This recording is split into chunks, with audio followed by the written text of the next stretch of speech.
નમસ્કાર દર્શક મિત્રો, આજના અમારા વિશેષ કાર્યક્રમમાં આપનું સ્વાગત છે. હું છું હેમાંગીની પાટીલ. આજનો અમારો આ કાર્યક્રમ એટલે વિશેષ છે કે જે રીતે આપ બિપરજોય ચક્રવાત વિશે કેટલાય દિવસથી સાંભળી રહ્યા છો, તેની અસરોને પણ જોઈ રહ્યા છો, ત્યારે વાવાઝોડાની સ્થિતિ, તેની સંભવિત અસર, સરકારની તૈયારીઓ સહિતના દરેક મુદ્દે તમારા દરેક સવાલોના જવાબ આજના કાર્યક્રમમાં નિષ્ણાંતો દ્વારા આપવામાં આવશે. અને આજના કાર્યક્રમમાં અમારી સાથે વિશેષ ચર્ચા કરવા માટે આજે સ્ટુડિયોમાં ઉપસ્થિત છે દૂરદર્શન ડાયરેક્ટર ઉત્સવ પરમાર. ઉત્સવ સર, આપનું સ્વાગત છે. ઉપરાંત વર્ચ્યુઅલ માધ્યમથી પણ અમારા મહેમાન અમારી સાથે જોડાવાના છે ડૉક્ટર મનોજ લુણાગરિયા, જે કૃષિ અને હવામાન વિભાગના એસોસિએટેડ પ્રોફેસર છે આણંદ કૃષિ યુનિવર્સિટીના.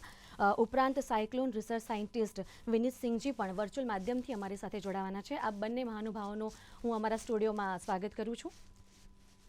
ધન્યવાદ. ઉપરાંત અમારા રિપોર્ટર્સ જે આ બિપરજોય વાવાઝોડાને લઈને દરેકની પડપડ સમયની અપડેટ અમને આપી રહ્યા છે, તે પણ આ કાર્યક્રમના વચ્ચે અમે એમની સાથેથી જોડાઈશું અને પડેપડની માહિતી લઈશું. તો કાર્યક્રમની શરૂઆત કરીએ. સર, હું આપને પૂછવા માંગીશ કે ખૂબ જ ગંભીર આ ચક્રવાતી તોફાન બિપરજોય, હવામાન વિભાગની આગાહી અનુસાર 5:30 વાગ્યાની આસપાસ લેન્ડફોલ થવાની સંભાવના છે. હાલ વાવાઝોડાની સ્થિતિ શું છે, ક્યાં સુધી લેન્ડફોલ થશે અને કેટલું ચિંતાજનક છે આ વાવાઝોડું? જી, આપને જણાવી દઈએ કે અગાઉ પણ આપણે જણાવતા આવ્યા છે કે વેરી સિવિયર સાયક્લોનિક સ્ટોર્મ તરીકે આ લેન્ડફોલ થવા જઈ રહ્યું છે. અને અત્યારે હાલની જે સ્થિતિ છે, હમણાં જ 3:30 જે ચોથા નંબરનું બુલેટિન જે હવામાન ખાતાએ દિલ્હી ખાતેથી જે જારી કર્યું છે એ પ્રમાણે આપણે જોઈ શકીએ છીએ છેલ્લા 3 કલાકનો જે રસ્તો છે વાવાઝોડાનો એ જોઈ શકાય છે. એની આંખ પણ ક્યાંક ચોક્કસપણે જોઈ શકાય છે. દરિયાકાંઠે અત્યારે થોડી શાંતિ છે, વાદળો છવાયા છે અને મોજા જે લગભગ છે એ 20-25 ફૂટ ઊંચા ક્યાંક ક્યાંક જગ્યાએ ઉછાળા મારી રહ્યા છે. અત્યારે હાલ જોઈએ તો વાવાઝોડાની અંદર જે રફતાર છે હવાઓની એ 125-130 કિલોમીટર પ્રતિ કલાકની ઝડપે વહી રહી છે અને જખૌ પોર્ટથી આ વાવાઝોડું 120 કિલોમીટર દૂર હોવાનું જણાવી રહ્યા છે. 7થી 8 કિલોમીટર પ્રતિ કલાકની ઝડપે આ વાવાઝોડું જખૌ પોર્ટ તરફ વધી રહ્યું છે.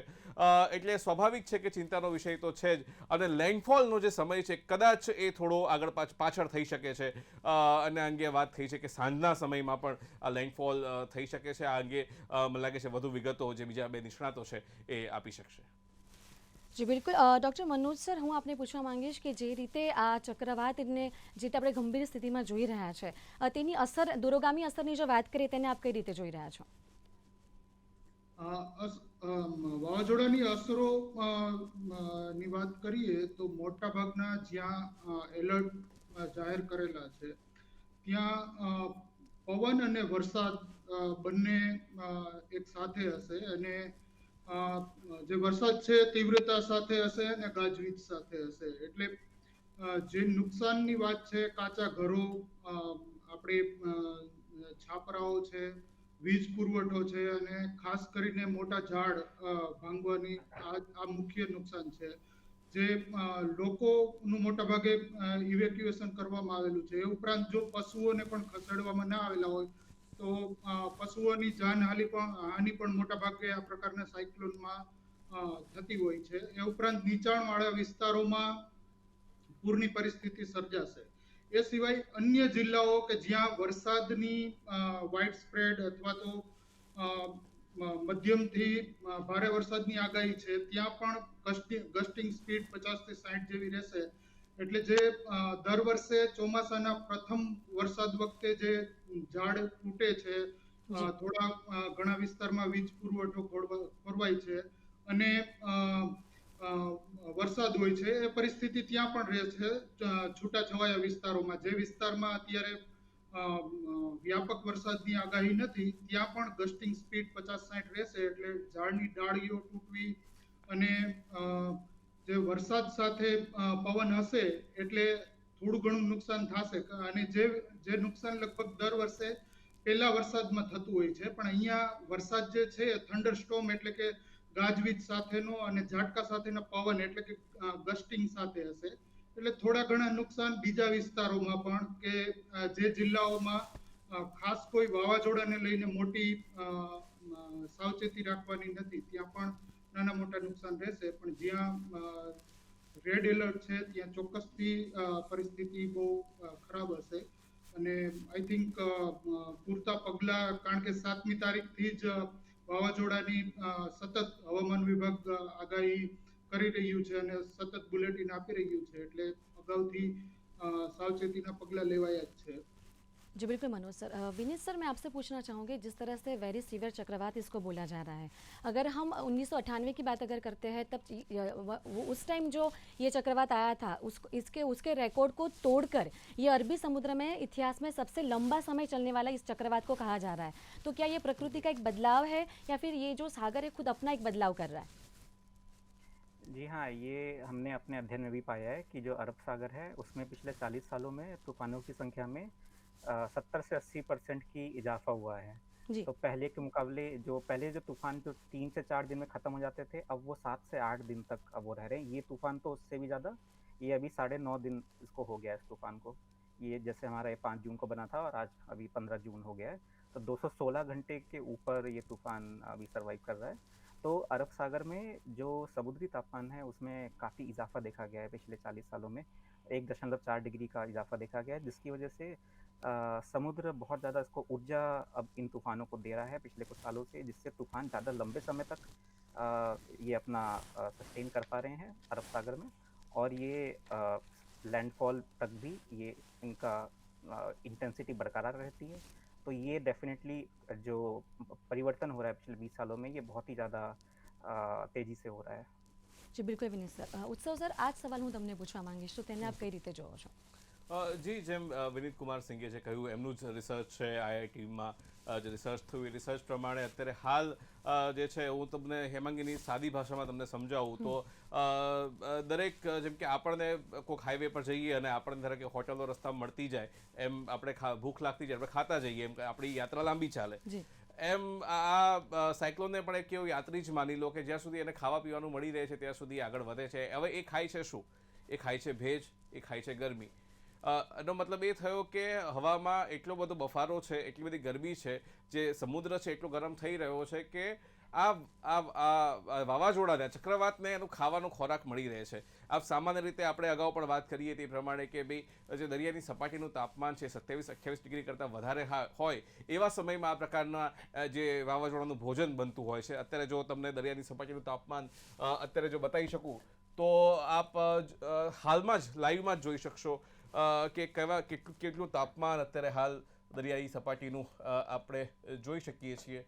જે ટેમ્પરેચર છે એ અત્યારે હાલ પણ જે આઈએમડીની રિલીઝ પણ થઈ છે એ પ્રમાણે આ ઇન્ટરનેશનલ જે આંકડાઓ પણ આવે છે લગભગ 28 ડિગ્રીની આસપાસ કોસ્ટની આસપાસ અત્યારે હાલ જોવા મળશે। 29 ડિગ્રી તમે જોઈ શકો છો। તો દરિયો એકદમ ગરમ છે અને એના કારણે અત્યારે હાલ જે કન્વેક્શન છે જે બહુ હેવી થઈ રહ્યું છે અને અત્યારે હાલ હું તમને બતાવીશ કે આ જે રડાર છે આ ભુજ પાસે જે ડોપલર રડાર મૂક્યું છે હા જે રડાર રહ્યું છે એ રડારની અંદર અત્યારે હાલ પણ જે વરસાદ અત્યારે હાલ એક મધ્યમ જે વરસાદ છે અત્યારે વરસી રહ્યો છે। લગભગ 92 તાલુકાઓમાં અત્યાર સુધી વરસાદ વરસી ચૂક્યો છે। મોટે ભાગે કચ્છ સૌરાષ્ટ્રમાં ઉત્તર સૌરાષ્ટ્રની અંદર તમારા દ્વારકા જામનગર મોરબી પાસે વરસાદનું થોડું પ્રમાણ જોવા મળી રહ્યું છે। તો પણ આ જેમ કહ્યું કે એક આપણે જોવાની જરૂર એ છે કે અચાનક જે વાવાઝોડાની સંખ્યા વધી છે, જો ક્લાઇમેટ ચેન્જ ઉપર ઓશન વોર્મિંગ ઉપર અથવા તો જે દરિયા ગરમ થઈ રહ્યા છે એના પર ધ્યાન આપવામાં નહીં આવે તો ભવિષ્યમાં પણ આ પ્રકારના ચક્રવાત સંભવતઃ વધી શકે છે। બિલકુલ સર, આપે કીધું એ રીતે કે પહેલાં ઘણું ઓછું સાંભળવા મળતું હતું, હવે વધારે સાંભળવા મળી રહ્યા છે આવા ચક્રવાત વિશે।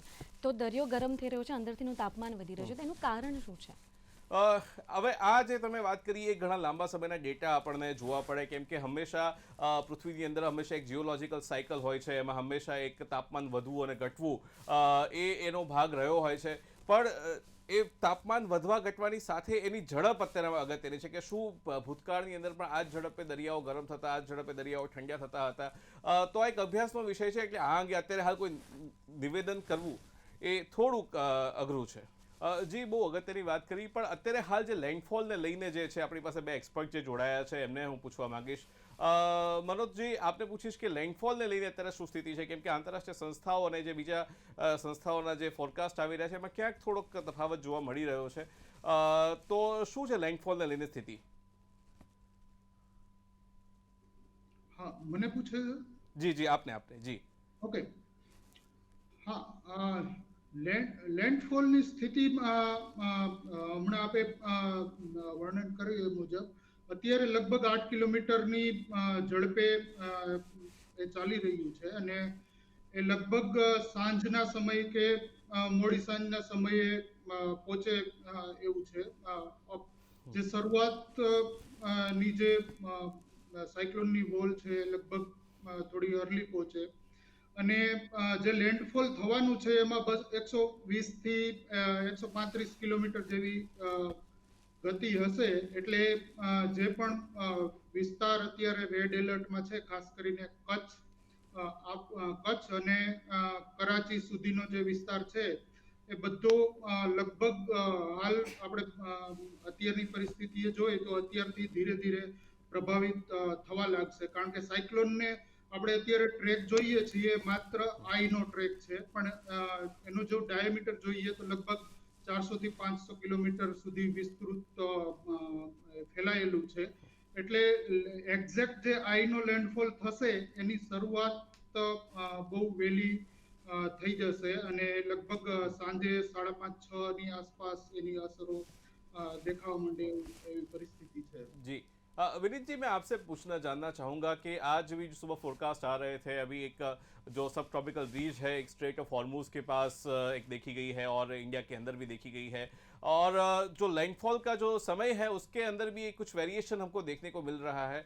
और जो अलग अलग संस्थाएं हैं और कुछ संस्थाओं ने ऐसा भी कहा है कि ये जैसे जीएफएस का फोरकास्ट ये भी कह रहा है कि शायद 10 से 15 नॉट्स थोड़ा इंटेंस भी हो सकता है।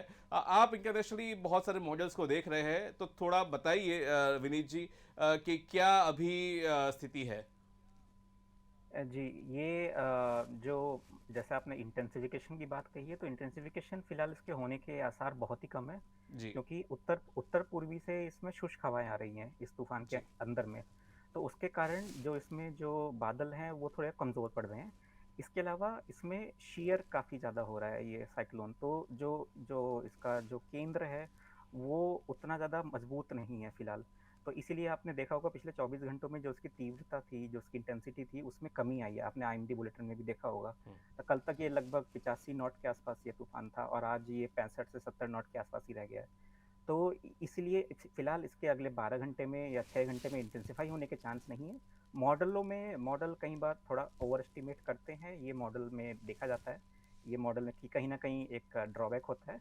तो फिलहाल हमें मॉडलों पे नहीं जाना चाहिए, जो अभी आईएमडी के जो बुलेटिन बता रहे हैं जैसे, हमें उस पर ही विश्वास रखें। और जो लैंडफॉल का जो लोकेशन है, जैसे डॉक्टर मनोज जी भी बता रहे थे कि ये अभी शाम 5 साढ़े 5 बजे से स्टार्ट होगा। तो लैंडफॉल जो बोलते हैं हम, तो जब आई जो होता है साइक्लोन का सेंटर, तो जब सेंटर जब कोस्ट पे पहुंचता है तब हम बोलते हैं कि लैंडफॉल हो रहा है। और लैंडफॉल ख़त्म तब बोलते हैं जब पूरा जो आई होता है वो अंदर आ चुका होता है, तो तब हम बोलते हैं कि लैंडफॉल अब कंप्लीट हो गया है। तो फिलहाल अभी जो इसका ईस्टर्न जो हिस्सा है तूफान का, तो पहले वो टकराएगा, तो उसको हम आई वॉल बोलते हैं टेक्निकल भाषा में। तो वो आई वॉल जब वो अभी अभी जो रडार इमेज आ रही हैं उसमें अगले 2 घंटे में आई वॉल उसकी टकरा जाएगी गुजरात के तट से। तो उस टाइम में सबसे तेज़ हवाएं चलेंगी आई वॉल में। आई जो होता है यानी कि तूफान का जो केंद्र होता है, उसमें हवाएं बहुत ही नामात्र की होती हैं, बहुत ही कम होती हैं। जो आई वॉल जो होता है यानी कि आई के जो एकदम बगल वाला हिस्सा होता है, सबसे ज़्यादा बरसात और सबसे ज़्यादा हवाएं उसमें होती हैं। तो जो आई यानी कि जो सेंटर पहुंचने का जो टाइम है, उससे 1 घंटा पहले से ही बहुत ही तेज़ हवाएं चलेंगी जो तट है। फिर जब आई एक बार यानी कि जब सेंटर है वो एक बार जब निकल जाएगा, तब फिर से जो उसका पीछे का जो हिस्सा है तूफान का, पश्चिमी जो हिस्सा है, तो उसमें फिर से एक बार हवाओं के तेज झोंके आएंगे और फिर से 110 से 120 किलोमीटर की हवाएं फिर से चलेंगी सेंटर के गुजरने के बाद। तो ये 2 बार तेज़ हवाएं चलेंगी, एक बार सेंटर के गुजरने से पहले, एक बार सेंटर के गुजरने के बाद। तो इसीलिए ओवरऑल ये आपका 5 से 8 साढ़े 8 बजे का जो टाइम है, इस बीच में सबसे ज़्यादा हवाएं देखी जाएंगी तटों पे।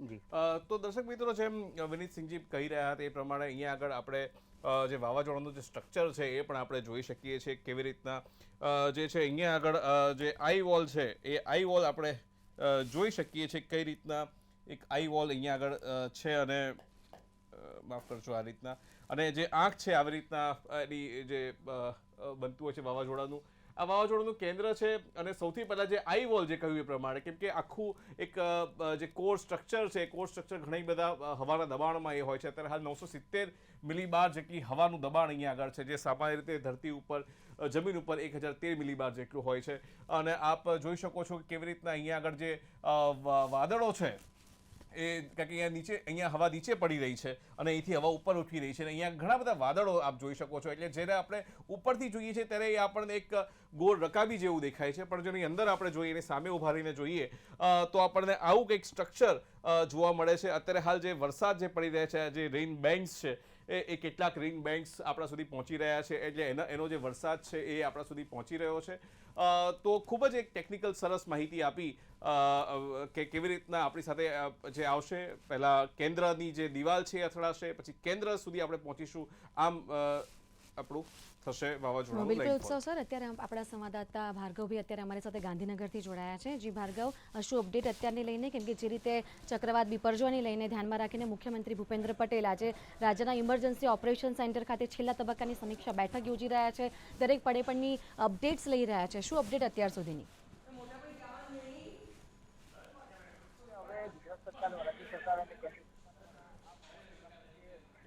જી હેમાંગીની ખાસ મહત્વની વાત તો એ છે કે હવે ગુજરાત સરકાર, રાજ્ય સરકાર અને કેન્દ્ર સરકાર દ્વારા આ વાવાઝોડા પ્રત્યે ખૂબ જ કાળજીપૂર્વક રાખીને એક અઠવાડિયા પહેલાંથી જ તૈયારીઓ રાજ્ય સરકાર દ્વારા કરવામાં આવી રહી હતી અને છેલ્લા કેટલાય દિવસથી, લગભગ 4-5 દિવસથી મુખ્યમંત્રી જાતે જ અહીંયા સ્ટેટ કંટ્રોલ રૂમ ખાતે તેઓ દિવસ રાત અહીંયા હાજરી આપી રહ્યા હતા. તેમ છતાંય આજે છેલ્લી કક્ષાની જે ઉચ્ચ સ્તરીય બેઠકની જો વાત કરવામાં આવે તો એ બેઠક આજે સવારે મુખ્યમંત્રી અહીંયા આવી પહોંચ્યા હતા અને દરેક આઈએએસ અધિકારી, આલા અધિકારી સાથે તેમને ચર્ચા વિચારણા કરી હતી કે હવે શું કંઈક બાકી રહી ગયું છે. જો કંઈ બાકી રહી ખૂટતું કરતું હોય તો તેને માટે પણ એનડીઆરએફ, એસડીઆરએફની ટીમોની મદદ લઈને કંઈ ને કંઈ લોકોની જાનહાનિ ઓછી થાય તે માટેના પ્રયત્નો આદર્યા છે. અને ખાસ મહત્વની વાત તો એ છે કે તેમને અહીંયા રહીને શેલ્ટર હોમની અને જે રાહત છાવણીઓ છે તેની પણ ઝીણવટભરી વિગતો તેમને મેળવી હતી અને સાથે એનડીઆરએફ ટીમ સાથે પણ તેમને ચર્ચા વિચારણા કરી હતી. હવામાન અધિકારીઓ પણ સાથે પણ ચર્ચા વિચારણા કરી હતી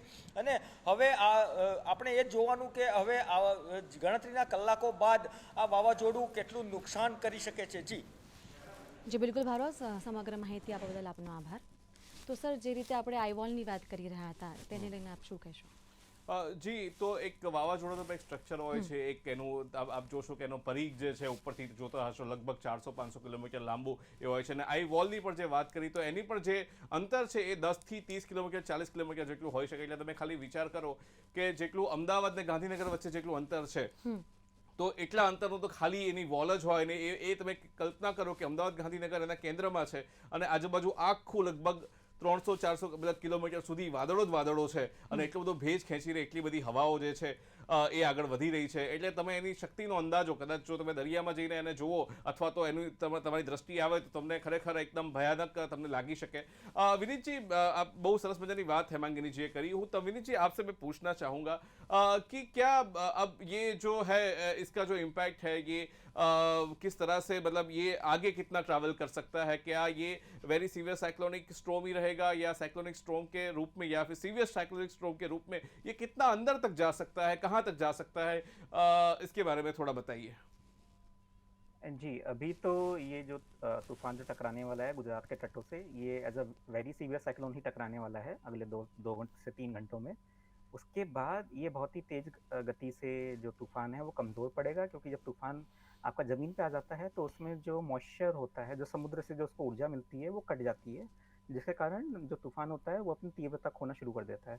तो ये आज रात में ही ये तूफान वेरी सीवियर साइक्लोन से सीवियर साइक्लोन और फिर साइक्लोनिक स्टॉर्म पे आ जाएगा और कल सुबह राजस्थान तक पहुँचते पहुँचते ये डिप्रेशन जो होता है, यानी कि जो साइक्लोन से भी जो हल्का स्टेज जो होती है उस तक कमज़ोर हो जाएगा, ये डिप्रेशन में तब्दील हो जाएगा. तो ये गुजरात में ही पूरा अपनी जो इंटेंसिटी है उसको ये खोना शुरू कर देगा. लेकिन इसमें जो बरसात है, बरसात पूरा आपके उत्तरी गुजरात में भारी बरसात की चेतावनी है, जो कि मौसम विभाग ने भी अलर्ट इशू किया हुआ है. तो कई इलाकों में जो मॉडल्स भी जो हमारे दिखा रहे हैं उसमें 150 से 250 मिलीमीटर तक बरसात उत्तरी गुजरात के कई हिस्सों में हो सकती है अगले 24 घंटों में. और फिर ये राजस्थान में कल भारी बरसात करेगा, तो राजस्थान में भी जो मध्य राजस्थान और जो दक्षिण राजस्थान है वहाँ पे ज़्यादा बरसात होगी. उसके अलावा जो 2 दिन बाद ये तूफान की अपेक्षा है कि ये एज अ लो प्रेशर ये दक्षिण यूपी तक भी पहुंचे। फिलहाल ऐसा मॉडल दिखा रहे हैं, लेकिन अभी भी उसमें थोड़ा सा अनसर्टेन है कि वो दक्षिण यूपी की तरफ जाएगा या वो उत्तरी एमपी की तरफ जाएगा।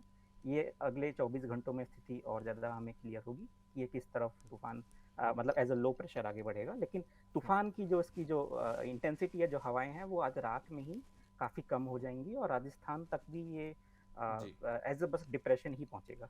જી ડૉક્ટર મનોજ આપને પૂછવા માંગીશ કે અત્યારે હાલ જે વરસાદનો જે અનુભવ આપણે કરી રહ્યા છે, રડારમાં પણ આપણે જોઈ રહ્યા છે, એમ ક્યાંક છૂટાછવાયા ઝાપટા પડી રહ્યા છે, અચાનક પવન આવી રહ્યો છે, બંધ થઈ રહ્યો છે, ક્યાંક તડકો નીકળી રહ્યો છે, એટલે કદાચ જે રાહદારીઓ છે અથવા શહેરોમાં જે લોકો નીકળી રહ્યા છે, જે અસર કરતા વિસ્તાર છે એના સિવાયના વિસ્તારોની પણ હું વાત કરું છું, તો કેમ આવા અચાનક ઓછા એક ઝાપટામાં અથવા તો ઇન્સ્ટોલમેન્ટમાં વરસાદ પડતો હોય, અચાનક પડે છે પાછું શાંત થાય છે, અચાનક પવન આવે છે પાછું શાંત થાય છે, આવું કેમ થઈ રહ્યું છે?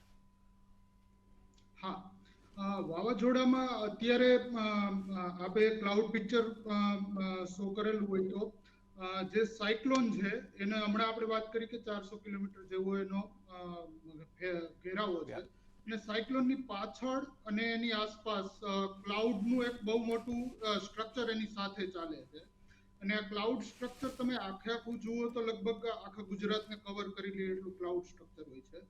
એટલે જે વિસ્તારમાં સાયક્લોન ની જેમ આપણે આઈબોલ અને આઈબોલની વાત કરી કે એક એની આંખ છે વચ્ચે અને એની ફરતે એક આઈબોલ છે, એની દિવાલ છે, પછી જે સ્પાઇરલ્સ જેવા આપણને દેખાય છે એને રેઇન બેન્ડ્સ કહેવામાં આવે છે, અને આ રેઇન બેન્ડ્સ એકદમ એક્ટિવ વરસાદ થતા હોય છે, અને આ સ્પાઇરલ્સ જે વિસ્તારમાંથી પસાર થશે ત્યાં ટોરેન્શિયલ રેઇનફોલ ગાજવીજ સાથે થશે, એટલે કે અતિ તીવ્રતા સાથેના વરસાદો થશે। એ સિવાયના વિસ્તારો કે જે દૂર છે, સાયક્લોન સીધી રીતે પ્રભાવિત નથી કરવાનું, ઘણા બધા જિલ્લાઓ આપણે એવા છે કે જ્યાં સાયક્લોનની સીધી અસર નથી, જેમ કે મધ્ય ગુજરાત છે કે દક્ષિણ ગુજરાતનો વિસ્તાર છે, એ વિસ્તાર દૂર છે, પણ ત્યાં સાયક્લોનની પરિસ્થિતિને લઈને ભેજવાળી એક પરિસ્થિતિ બની છે।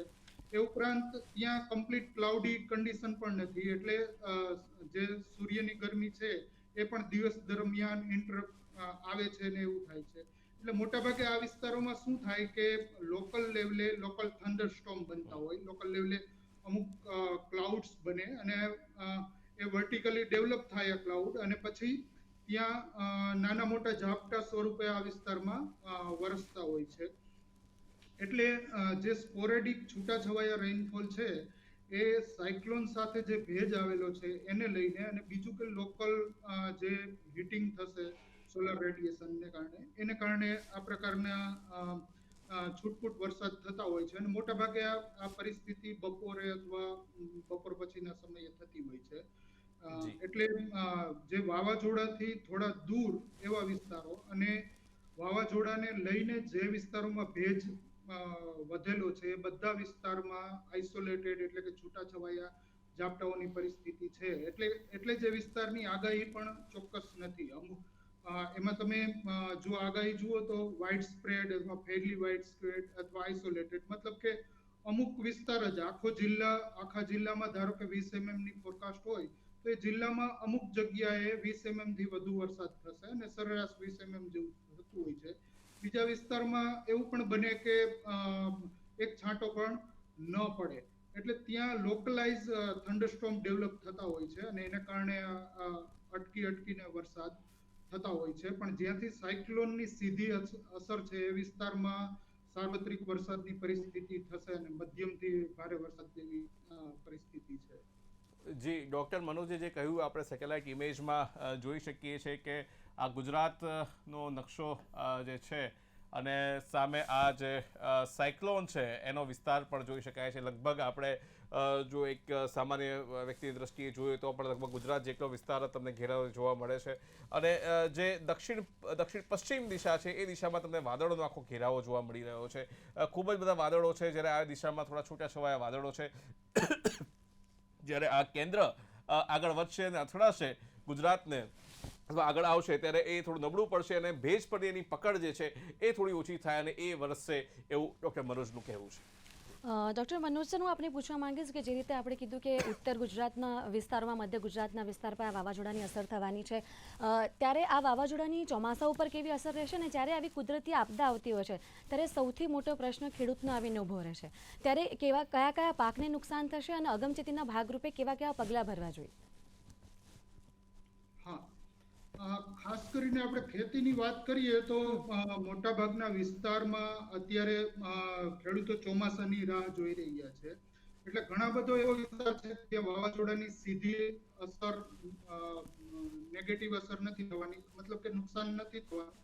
ત્યાં કદાચ આ વરસાદ વાવણી કરાવશે, એટલે એ વિસ્તારમાં વાવણીને સાનુકૂળ પરિસ્થિતિ બનશે. ખાસ કરીને જે અત્યારે ખેતીમાં નુકસાન થવાનું છે એ જે વિસ્તારમાં બાગાયતી પાકો છે, બાગાયતી ઝાડ છે, ફળઝાડ છે, જેમ કે આંબા છે, આંબામાં જો હજુ પણ કેરીઓ ઉતારી નહીં લેવામાં આવી હોય તો ત્યાં વ્યાપક નુકસાન થશે. એ ઉપરાંત મોટા ઝાડ કે મોટા ફળઝાડ બધા તૂટશે. એ ઉપરાંત અમુક જગ્યાએ પાણી ભરાઈ જશે, જમીનનું ધોવાણ થશે. એટલે આ પ્રકારના ખેતીમાં ખાસ નુકસાનો થશે. ખાસ કરીને ઊભા પાકો અત્યારે એવા જ પાકો હશે જેમ કે કેળા છે, શેરડી છે, એ પાકો કે જે આખું વર્ષ ચાલતા હોય છે ને કોઈ ચોક્કસ સિઝન પૂરતા નથી હોતા, એવા પાકો ઊભા હશે. એ પાકોને જે તે વિસ્તારમાં નુકસાન થશે. રેગ્યુલર જે સિઝનલ ખેતી પાકો છે એ ઉનાળુ પાકોનો સમય પૂરો થઈ ગયો છે અને ખરીફ પાકોના વાવેતરનો સમય હવે વરસાદ પછી ચાલુ થશે. એટલે મોટાભાગના વિસ્તારમાં ખેતીમાં સીધી રીતે આનું નુકસાન નહીં થાય, પણ જ્યાં વ્યાપક વરસાદ થશે વધુ પડતો અને બીજું પવનને કારણે આવી રીતે જે ઝાડ તૂટવાની કે ફળઝાડ પર નુકસાન થશે એ નુકસાન રહેશે. અને એ ઉપરાંત પશુપાલન માટે જી બિલકુલ મનોજ સર. ઘાસચારા માટેના જે પાકો છે એમાં નુકસાન થશે. અને પશુઓની પણ જો યોગ્ય જગ્યાએ ખસેડવામાં નહીં આવે તો એમાં પણ જાનહાનિનો સંભવ છે. બાકી ઘણા બધા વિસ્તારમાં આ વરસાદ જે સાયક્લોન સાથે થશે, આપણે જો ચોમાસાનું ઓનસેટ હજુ બાકી છે ગુજરાતમાં, એટલે ઘણા બધા વિસ્તારમાં આ વરસાદ વાવણી લાયક વરસાદ આપીને જશે અને વાવણી પણ કરાવશે. જી બિલકુલ મનોજ સર. ઉત્સવ સર, સમયનો અભાવ છે એટલે આપણે આપણી આ ચર્ચાને અહીંયા સમાપ્ત કરવાની છે, પણ સમાપ્ત કરતા પહેલા જો કોઈ મેસેજ આપવાનો હોય તો તે આપ કયો આપશો? જી, એટલું કહીશું કે અફવાઓથી સાવધાન રહેજો. સાચી માહિતીમાં કે દૂરદર્શન, આકાશવાણી અને સરકારી તંત્રમાં જે ભારતીય હવામાન ખાતું અને સ્થાનિક તંત્ર તરફથી જે સૂચના આપવામાં આવે એનું ખાસ પાલન કરજો. અને અમારું જે ટ્વિટર હેન્ડલ છે ડીડી ન્યૂઝ ગુજરાતી, એમાં સતત અમે પડે અપડેટ આપતા રહીએ છીએ. આ સિવાય પણ અને આજે સાંજે ખાસ બુલેટિન આપણે 6:30ની આસપાસ શરૂ કર્યું છે. 7 વાગ્યાનું બુલેટિન છે આપણું, અને એમાં આપને વિશેષ જાણકારી ગ્રાઉન્ડ રિપોર્ટ ગ્રાઉન્ડ ઝીરો પરથી આપને આપવાનો પૂરો પ્રયાસ કરીશું.